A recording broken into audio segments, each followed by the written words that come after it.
দিন দুইটা কাজ করবেন। কয়টি কাজ? আমি আরেকবার কোন মজলিস হয়তো নরসিংদী বলেছিলাম, দুইটি কাজ করবেন। এক নম্বর কাজ খুব খেয়াল করবেন, প্রত্যেক দিন ঘুম থেকে উঠে আল্লাহ পাকের সাথে একটা মুআহাদা করবেন। একটু আধা মিনিট খরচ করবেন, বলেন ঘুম থেকে উঠেই বলবেন, আয় আল্লাহ, আপনার সাথে ওয়াদা করতেছি আজকের সারাদিন আমি আপনাকে নারাজ করব, আপনি নারাজ হন, আপনার নাফরমানিমূলক আমি কোনো কাজ করব না। ইনশাআল্লাহ বলেন। এই কথাটি বলতে টাকা প্রয়োজন আছে? 30 সেকেন্ড। কয় সেকেন্ড? একটা মিনিট সময় দিতে পারবো না? ইনশাআল্লাহ বলেন। ঘুম থেকে উঠে কি বলবেন? আয় আল্লাহ, বলেন আয় আল্লাহ, আয় আল্লাহ, আপনার সাথে ওয়াদা করতেছি আজকে দিনে একটা গুনাহ করব না। কে কে নিয়ত করছেন? ইনশাআল্লাহ বলেন। দেখেন আগামীকাল করে দেখেন এই মাহফিল ছাড়তো, দেখেন আগামীকাল করে দেখেন। ইনশাআল্লাহ বলেন। করবেন তো? এক নম্বর কাজ। দুই নম্বর কাজ, যখন ঘুমাইতে যাবেন,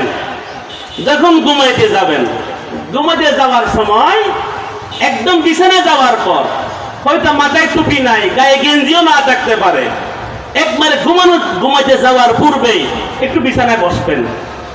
বালিশে মাথা রাখার পূর্বে বসে একটা কথা বলবেন, আয় আল্লাহ, আমি তো সকালে ওয়াদা করেছিলাম সারাদিন কোনো গুনাহ করব না। আয় আল্লাহ, আমার গাফলতির কারণে, অসতর্কতায় আমার সারাদিন অনেক গুনাহ হয়ে গেছে, আল্লাহ আমাকে মাফ করে দেন, আল্লাহ আমাকে। এটা উলামায়ে কেরামের ভাষায় বলা হয় মুহাসাবা।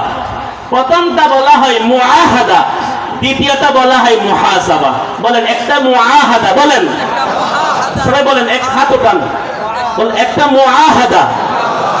দুই নম্বর মুহাসাবা, বলেন এক নম্বর মুআহাদা, দুই নম্বর মুহাসাবা।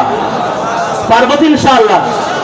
আরবি বাদ দেন, বাংলাতে বলেন এক নম্বর ওয়াদা, বলেন এক নম্বর, দুই নম্বর তওবা। সকালে ঘুম থেকে উঠে কি বলবেন? মনে আছে ভাই? বলেন কি করতে হবে? আল্লাহ, সারাদিন কোনো গুনাহ করব না। বলেন সারাদিন ইনশাআল্লাহ বলেন, পাক্কারা দা করেন, সারাদিন কোনো গুনাহ করব না। বলেন ইনশাআল্লাহ বলেন। এই কাজ পারবো না? আর ঘুমাতে যাওয়ার সময় কি বলবেন? মুহাসাবা, মুহাসাবা। আল্লাহ, সারাদিন অনেক গুনাহ হয়ে গেছে, আল্লাহ তওবা করে মাফ করে দেন। পারবো ইনশাআল্লাহ? এইরকম 40টা দিন, 40টা দিন আপনি আমল করে দেখেন, আপনার জিন্দেগি কত সুন্দর, শান্তিময়, টেনশন মুক্ত, পেরেশানি মুক্ত, খুশহালি, বরকতওয়ালা জিন্দেগি আপনি যাপন করবেন ইনশাআল্লাহুল আজিজ।